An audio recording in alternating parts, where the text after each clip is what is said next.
The air in Thorne's general store always carried the layered scent of sawdust, freshly ground coffee, and the faint, sweet decay of apples in the back bin. It was a comfortable, familiar smell, one that had clung to me, Silas Thorne, for 48 years, almost as long as I'd known the steady rhythm of Maple Creek, Ohio.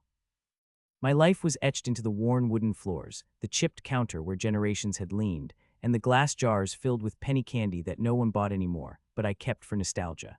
I was a man of routines, grounded in the quiet hum of this small town, a silent observer of its intricate dance of secrets and public facades. Every morning before the first customer creaked open the door, I'd sweep the porch, listening to the waking sounds of Maple Creek, the distant crow of a rooster, the rumble of a pickup truck heading to the fields, the cheerful chatter of Mrs. Gable's parakeet. I wasn't just a shopkeeper. I was a living chronicle, my mind a vast, meticulously organized ledger of whispers, unspoken truths, and the subtle shifts in human behavior that most people missed. My cynicism, earned over decades of watching human nature unfold in all its messy glory, was a thick skin, but it didn't dull my sight. It sharpened it. I saw through the polite smiles and the church-going platitudes to the messy realities beneath. Life in Maple Creek was predictable, a comforting cycle of seasons and small-town dramas. Then Arthur Finch came home. Arthur was Maple Creek's golden boy. Tall, broad-shouldered, with a smile that could charm the birds from the trees, he was everything this town celebrated. A local legend, a star athlete in high school, and now, a decorated soldier in the United States Army, home on leave before his next deployment. His mother, Eleanor Finch, was a formidable woman, a matriarch who sat on every committee, organized every fundraiser, and held court from her meticulously kept Victorian home on Elm Street. She practically glowed with pride whenever Arthur was around, a beacon of self-congratulation that was almost blinding. For weeks, Arthur was a regular fixture in the store. He'd come in for his favorite brand of jerky, chat with the regulars, and shake hands with the older folks who remembered him as a mischievous boy. I'd watch him, my observant nature cataloging every nuance. He was cordial, polite, but there was a flicker in his eyes, a restless energy that didn't quite fit the image he projected.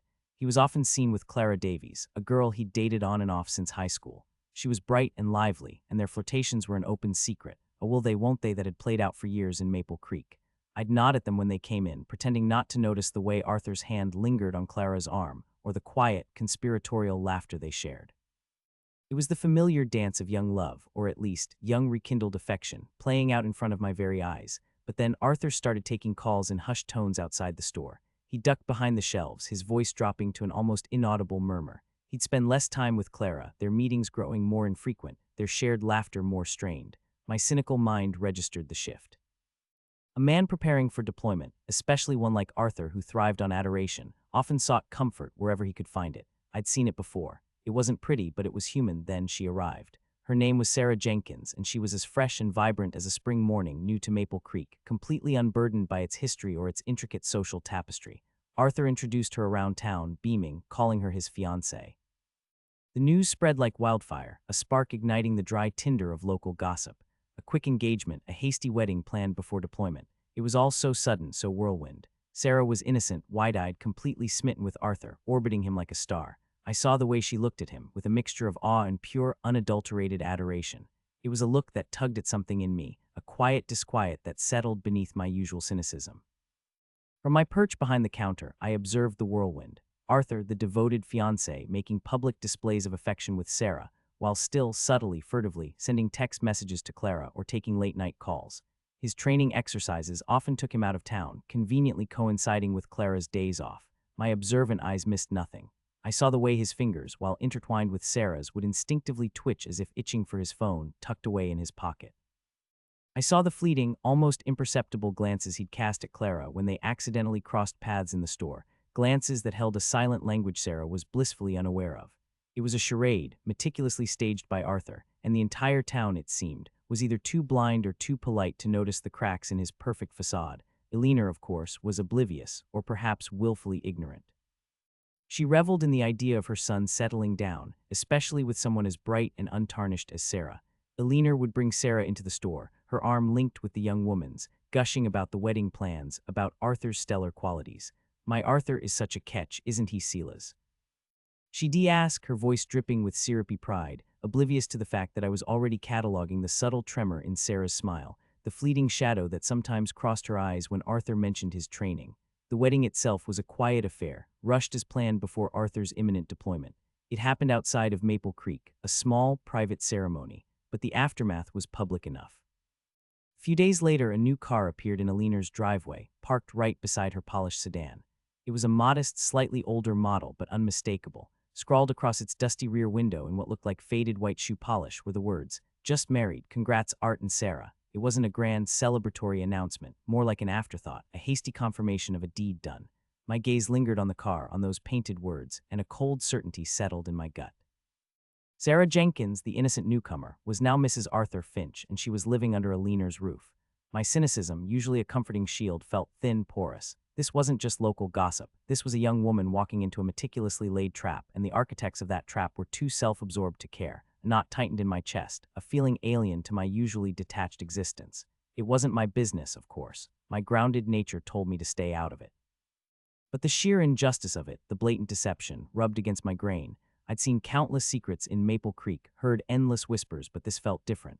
This felt predatory. This felt like a promise of something truly ugly. And then a few days after Arthur deployed, Clara Davies came into my store. She looked haggard, her usual sparkle dimmed. She bought a small bag of flour and a half-dozen eggs, her movements slow, heavy.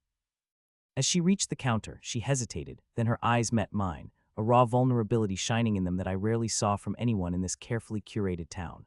"Silas," she began, her voice barely a whisper, "you wouldn't believe the letter I got from Alina Finch." She didn't need to elaborate. Alina, in her self-righteous fury, had sent Clara a venomous letter, accusing her of trying to break up Arthur's new marriage, calling her everything short of a scarlet woman. The irony, as Clara pointed out with a bitter laugh, was that Alina herself had had a shotgun wedding decades ago, pregnant with Arthur before she walked down the aisle. Alina's selective memory was legendary in Maple Creek, but this was a new low, even for her. Clara, hurt but resilient, shared the story, her voice laced with a mixture of anger and bewilderment. It was in that moment, listening to Clara's raw, wounded honesty, that the quiet disquiet in me solidified into something cold and resolute. Clara, at least, knew Arthur for what he was, had been a player in his games, but Sarah was an unsuspecting lamb led to slaughter. Alina, in her blind devotion to her golden boy, was actively enabling a cruel deception, even participating in the character assassination of a woman her son had wronged. The scales of justice in Maple Creek felt profoundly out of balance. A question formed in my mind, sharp and clear as a winter morning. Was justice truly blind, or did it merely observe from the general store's dusty windows? It was a question that demanded an answer, and I, Silas Thorne, the disillusioned bystander, was about to stop being just a bystander. The game had changed. The promise of quiet vindication, of watching the truth unravel, had begun. The decision to intervene wasn't impulsive. It was a slow, deliberate burn, fueled by weeks of quiet observation and a growing sense of outrage that grated against my usually placid nature. My grounded self argued for inaction, for letting natural consequences run their course. My cynical side whispered that people, especially in Maple Creek, deserved the chaos they helped create. But the image of Sarah's innocent, hopeful face, contrasted with the venom in Alina's letter to Clara, was a persistent thorn in my side. This wasn't just gossip, it was a deeply personal betrayal, and an entire household was complicit. I started my quiet investigation, leaning into my most potent trait, observation. Thorne's General Store was a hub of information, a nerve center for the town's unspoken narratives. People talked when they were comfortable, when they felt unseen. I became a sponge, absorbing every nuance. I noticed the way Alina's calls on the public phone in the corner, once brief and businesslike, became longer, more hushed, always ending with a sigh or a frustrated huff. I observed Sarah's increasingly drawn face, her eyes red-rimmed on some mornings, her shoulders slumped beneath the weight of an invisible burden. She'd wander the aisles, picking up small, comforting things, a new type of tea, a bag of indulgent cookies, but she never lingered, never chatted like the other newcomers. Her silence was louder than any outburst. My struggle wasn't a physical fight, but a meticulous, psychological battle against inaction. It was a painstaking process of piecing together fragments, confirming suspicions, and mapping out the full scope of Arthur's deception. I recalled snippets of conversations I'd overheard from Arthur on his phone, the way he'd always step outside, his voice dropping, just catching up with a buddy from base. But then I'd remember the casual way he'd mentioned a specific town, one that Clara frequently visited when he spoke of his training exercises. It was all adding up. The digital evidence presented the biggest challenge. Unlike the original story, I wasn't an ex-lover with pre-existing access. My methods had to be consistent with my grounded, observant nature. I considered my options, running through them late at night, long after the store had closed, the only sounds the ticking of the grandfather clock and the distant hoot of an owl. Then a memory surfaced. About a year ago, Arthur had brought in an old laptop, a clunky model he used for personal projects, complaining it was running slow. He asked if I could take a look, knowing I dabbled in basic computer repair for the townsfolk. He'd left it with me for a week, and I'd cleaned it up, removed some old files, but I hadn't done a full wipe. A small, nagging feeling told me to check the old external hard drive where I'd backed up his files before reformatting his system. It was a long shot, but a possibility. Sure enough, buried deep within a forgotten folder, amidst old school assignments and vacation photos, I found it, a cache of emails and chat logs. Arthur, it seemed, had been more careless than clever. He'd used his personal email on that laptop, and some of the conversations with Clara, spanning months, had been saved in draft folders or cached in his old browser history. The dates matched his training trips, the content explicit, undeniable. There were long, flirtatious exchanges, promises of a future together, discussions of mutual friends. It painted a picture of a man leading a complete double life. It wasn't just physical infidelity, it was emotional treachery, meticulously documented. My hands trembled slightly as I scrolled through them, not from fear but from a cold, righteous anger. This was it, the smoking gun. This wasn't hearsay or speculation. This was solid, irrefutable proof. Arthur Finch, Maple Creek's golden boy, was a calculating, duplicitous liar. And Alina, his doting mother, was either willfully blind or complicit in maintaining the illusion, going so far as to publicly crucify Clara, the other victim of Arthur's deceit. My cynicism told me that people were often hypocrites, but seeing the depth of this betrayal, the casual cruelty of it, still managed to churn my gut. I spent hours meticulously printing out the relevant messages, the dates, the times, creating a chronological narrative of Arthur's deception. Each printout was a new nail in his coffin, a new weight on the scales of justice. The rustle of the printer was the only sound in the quiet store, a mechanical accomplice to my growing resolve. As the days turned into weeks, the tension at Alina's house became palpable, even from a distance. I'd see her car parked outside, sometimes for hours, when it should have been on one of her many community errands. Sarah rarely left the house. When she did, she looked like a ghost, her eyes hollow, her movements slow. I overheard whispers in the store, hushed conversations about Sarah's delicate nerves, Alina making veiled complaints about the burden of having a new daughter-in-law who wasn't quite settling in. It was clear Alina was trying to control the narrative, to bury whatever private misery was brewing in her home beneath a veneer of normalcy. One afternoon, Sarah finally came into the store alone. She looked utterly devastated, her eyes puffy, her shoulders shaking almost imperceptibly. She walked past me straight to the small aisle with the comfort foods. She bought a pint of ice cream and a box of tissues. When she reached the counter, her gaze met mine, and for a fleeting moment, the carefully constructed facade of a strong, independent woman crumbled. Her lip quivered. She didn't say a word, just handed me the money, her hand trembling. I looked at her, truly saw her in that moment, stripped bare of her naive hope, wounded and adrift in a town that wasn't truly her home. My rock bottom wasn't personal anguish, but a profound empathy for Sarah, an innocent caught in a web of deceit spun by people she trusted. Witnessing her raw pain, knowing the lies that had led her to this vulnerable state, sparked a fire within me that went beyond mere observation. The passive observer was dead. In his place, something cold and purposeful began to stir. My cynicism, usually a guard against foolish idealism, now focused its energy, sharpened its edge, turning inward to dissect the problem with ruthless precision. This was no longer just about exposing a cheater. It was about exposing the rot at the heart of Maple Creek's gilded image, about ensuring that even the golden boy and his enabling mother would finally face the consequences of their actions. This was the catalyst. My motivation, honed by decades of witnessing the town's hypocrisy, transformed into an unwavering resolve. I wasn't doing this for myself, or even for Clara. I was doing it for Sarah, for the principle of the thing, for the quiet satisfaction of seeing the truth, however ugly, brought into the light. The question was no longer if I would act, but how. How to deliver a blow so precise, so undeniable, that it would tear down Arthur's carefully constructed world and force Alina to live in the chaos she had helped create, all while remaining Silas Thorne, the quiet, observant store owner from Thorne's General Store. This was the new curiosity, the promise of a reckoning that would reverberate through the quiet streets of Maple Creek. Subscribe to Tales of Revenge channel for new revenge stories daily. The planning began in earnest, an intricate dance of logic and calculation that leveraged every ounce of my observational skills and my grounded pragmatism. My general store, usually a place of simple commerce, became my war room. I spent late nights poring over the printed emails and phone logs, cross-referencing dates with town events, with Arthur's supposed training schedules, with the subtle shifts in Clara's and Sarah's public appearances. Every piece of evidence was meticulously laid out on the old oak counter, illuminated by the single bare bulb hanging overhead, casting long shadows that danced around my determined face. My grounded nature dictated a simple, undeniable method of delivery: letters. physical proof, unignorable, impossible to dismiss as a digital phantom. I wasn't interested in flashy revenge. I wanted precision, a direct hit to the core of their carefully constructed lies. I envisioned the scene, Eleanor, with her imperious air, signing for a registered letter, assuming it was another community bulletin, only to find her carefully curated world unraveling in her hands. Sarah, receiving the truth, however painful, in a tangible form that demanded acknowledgement.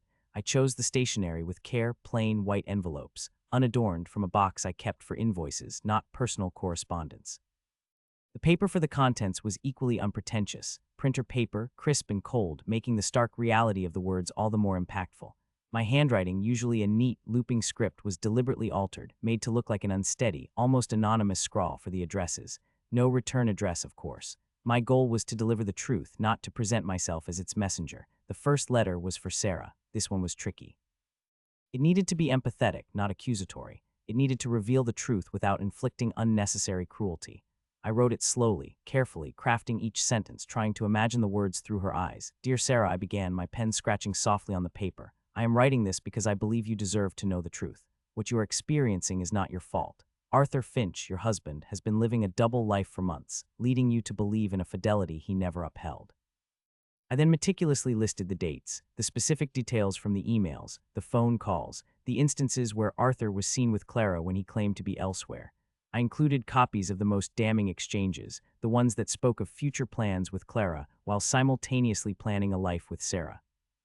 I even included a printout of a phone record showing a call Arthur made to Clara from a payphone near the bus station, on the very day he was supposed to be on his honeymoon, having supposedly stepped out for ice. It was the kind of minute detail that, to my cynical mind, made the lie undeniable, the betrayal absolute.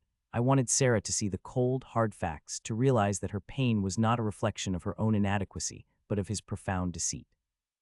I wanted her to feel vindicated in her heartbreak, even if it was a bitter vindication.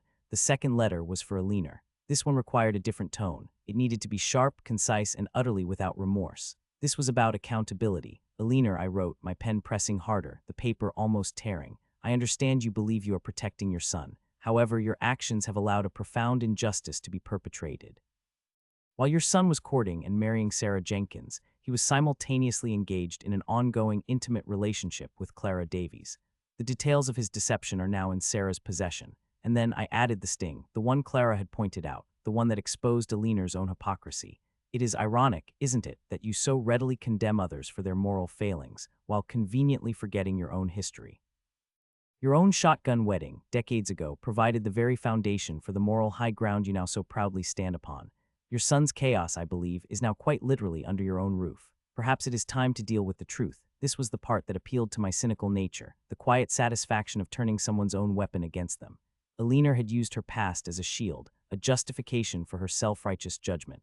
Now it would be her undoing. The silence in the store was absolute, broken only by the rhythmic ticking of the grandfather clock, each tick a steady beat towards the coming storm. The meticulous process of drafting these letters, ensuring every detail was accurate, every word precisely chosen, felt like building an intricate clockwork mechanism, each gear and spring designed to fulfill its precise function. Finally, the message to Arthur. This one needed no elaboration, no proof, just a finality. It would be an email. I set up a throwaway account, used a public computer at the library, making sure no trace could be linked back to me. The single line typed into the subject and body, "You're dead to me," short, sharp, chilling. He was deployed, unable to immediately react, stuck in a world away, left to sweat and stew over what I knew, what I had done. This was the ultimate satisfaction for the disillusioned bystander, to pull the strings from afar, to set the trap and watch it spring.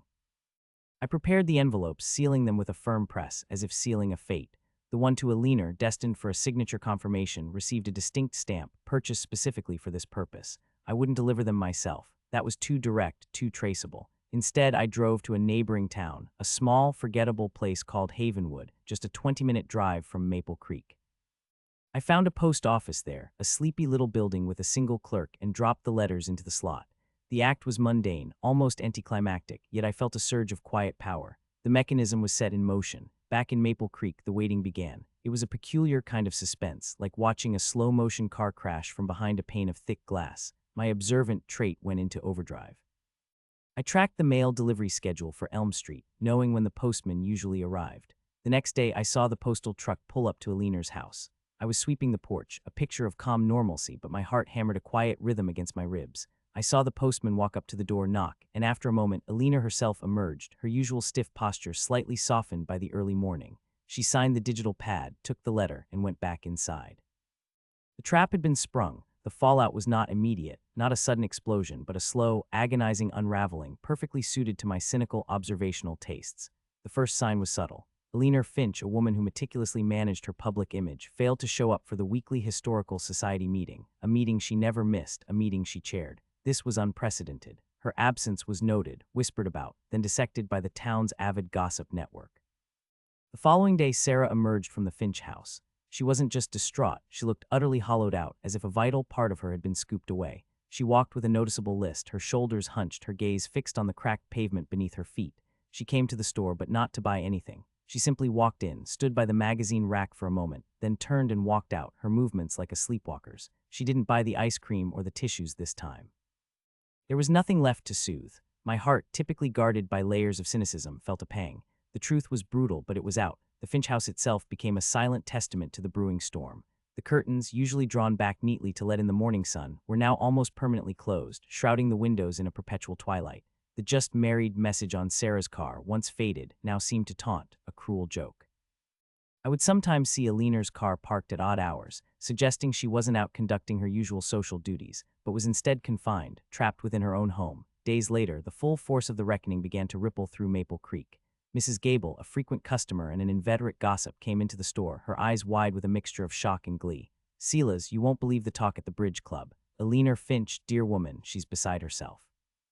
Apparently there's been some unpleasantness at the house, something about Arthur. Sarah is absolutely devastated." I nodded, maintaining my calm, observant demeanor as if this was just another piece of local news. "Oh," I said, feigning mild curiosity. "What could possibly have distressed our golden boy's wife, Mrs.?" Gable leaned conspiratorially over the counter, lowering her voice, though her excitement was barely contained. "Well, word is Sarah got a letter, a very detailed letter, accusing Arthur of being involved with Clara Davies all this time. Can you imagine? And right before deployment." Her voice dropped to a barely audible whisper. "They say Alina is furious, not at Arthur, mind you, but at the scandal. And she's absolutely livid. Sarah isn't just quietly accepting it. This was the payoff. Alina was trapped. She had to live with the public disintegration of her son's carefully constructed image, and more importantly, the private chaos unfolding within her own home." The irony was exquisite. Her shotgun wedding letter had obviously hit home, stripping her of her self-righteous indignation, forcing her to confront her own past while grappling with her son's present. I learned, through overheard snippets of conversation and veiled references, that Sarah wasn't simply crying in her room. She was demanding answers. She was confronting Alina, who, in turn, was trying to manage the narrative to contain the emotional fallout. The polite, quiet veneer of the Finch household had shattered, replaced by palpable tension and hushed arguments that sometimes carried on the wind to my ears. Arthur, deployed far away, was truly sweating. I imagined him, thousands of miles away, receiving frantic, accusatory emails from his mother, tearful messages from Sarah, all detailing the undeniable proof I had laid bare. He couldn't return, couldn't explain himself away with charming smiles and practiced excuses. He was forced to confront the wreckage he had created, helpless to control the narrative, to smooth things over, to perform his usual song and dance. It was the perfect torment for a man who thrived on control and adoration. The town, usually so quick to rally around its heroes, began to shift its allegiance. Doubts, once unspoken, now surfaced in conversations at the diner, at the hardware store. The narrative of Arthur Finch, the valiant soldier, the devoted husband, began to unravel, replaced by whispers of a calculating cheat, a callous liar. Alina's standing, once unassailable, began to fray at the edges. She still hosted her committees, but her pronouncements seemed to carry less weight, her judgments less authority. She had to deal with the public humiliation, the knowing glances, the subtle turning of backs, all because of the mess her son had made, a mess she had so vehemently and hypocritically tried to cover up. I saw Sarah one last time, about 2 months after the letters. She was at the bus stop, a small suitcase at her feet, looking infinitely lighter, a flicker of something new in her eyes, perhaps resolve, perhaps the first tentative stirrings of peace. She wasn't smiling, but the deep lines of sorrow around her mouth had softened. She didn't look at the Finch house, nor did she look at my store. She just looked forward, a quiet strength emanating from her. I watched as the bus pulled away, carrying her out of Maple Creek and out of Arthur's life. It wasn't a grand triumph, but a quiet, profound victory for her. She had chosen truth, however painful, and she had chosen freedom. My grand payoff wasn't about public accolades or personal gain. It was the quiet satisfaction of restoring a semblance of balance, of seeing the powerful humbled and the innocent given the tools to escape. Arthur Finch remained deployed, a prisoner of his own deceit, unable to return to the adulation he craved, forced to grapple with a shattered life from afar. Eleanor Finch was left to stew in her own hypocrisy, her social standing chipped away, her home a testament to her son's betrayal and her own complicity. The town, in its own slow, gossipy way, began to see the truth. Life in Thorne's general store settled back into its familiar rhythm. The smell of sawdust and coffee remained. I continued my quiet observations, my cynicism intact, perhaps even deepened by the intricate dance I had just orchestrated. But there was a subtle shift in me. I was no longer just a bystander. I had acted. I had used my unique position, my decades of knowing the town's undercurrents, to effect change. And in that I found a quiet, deeply personal sense of justice. Years later, Arthur Finch did return to Maple Creek. He wasn't the golden boy anymore. His swagger was gone, replaced by a defeated slump. He tried to rebuild, to reestablish connections, but the whispers followed him like a shadow. Sarah never came back, but Clara Davies, surprisingly, found her own quiet happiness with a kind, unassuming farmer from the other side of the county. As for Eleanor, she continued her community work, but the light had gone out of her eyes. Her reign as Maple Creek's undisputed matriarch had quietly, almost imperceptibly, ended, and I, Silas Thorne, watched it all unfold from behind the counter of Thorne's general store, a silent witness to the enduring power of truth. Subscribe to Tales of Revenge channel for new revenge stories daily.